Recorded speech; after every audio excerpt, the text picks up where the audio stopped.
Let's go to you, Speaker Gingrich. Recently, Dr. Paul referred to you as a chicken hawk because you didn't serve. Given what you just heard Governor Perry say about understanding the military and Dr. Paul's comments, how do you respond? Well, Dr. Paul makes a lot of comments. It's part of his style.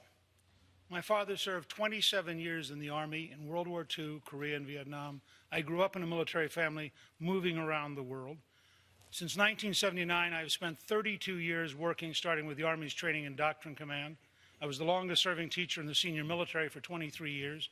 I served in the Defense Policy Board.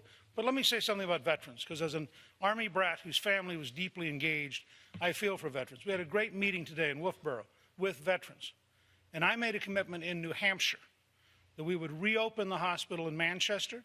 We would develop a new clinic in the North Country using telecommunications, and we would provide a system where veterans could go to their local doctor or their local hospital. The idea that a veteran in the North Country in midwinter has to go all the way to Boston is absolutely, totally, fundamentally wrong. And I would say, as an Army brat who watched his mother, his sisters, and his father for 27 years, I have a pretty good sense of what military families and veterans families need.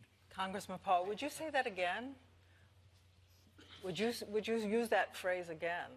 Yeah, I think people who don't serve when they could and they get 3 or 4 or even 5 deferments aren't.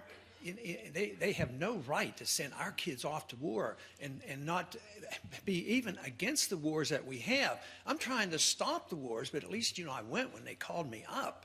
But, the veterans problem is a big one. We have hundreds of thousands coming back from these wars that were undeclared, they were unnecessary, they haven't been won, they're unwinnable. We have hundreds of thousands looking for care.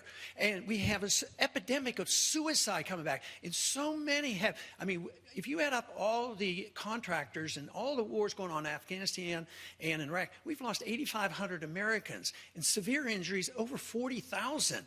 And these are undeclared wars.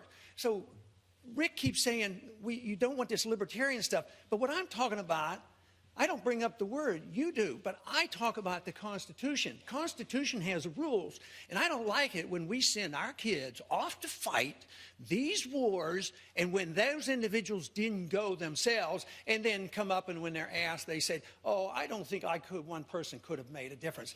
I have a pet peeve that annoys me to a great deal, because when I see these young men coming back, my heart weeps for them. Speaker Gingrich. Well, Dr. Paul has a long history of saying things that are inaccurate and false. The fact is, I never asked for deferment. I was married with a child. It was never a question. My father was, in fact, serving in Vietnam in the Mekong Delta at the time he's referring to. I think I have a pretty good idea of what it's like as a family to worry about your father getting killed, and I personally resent the kind of comments and aspersions he routinely makes without accurate information and then just slurs people with. I need one quick follow-up.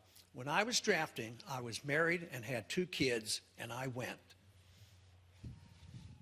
I wasn't eligible for the draft. I wasn't eligible for the draft.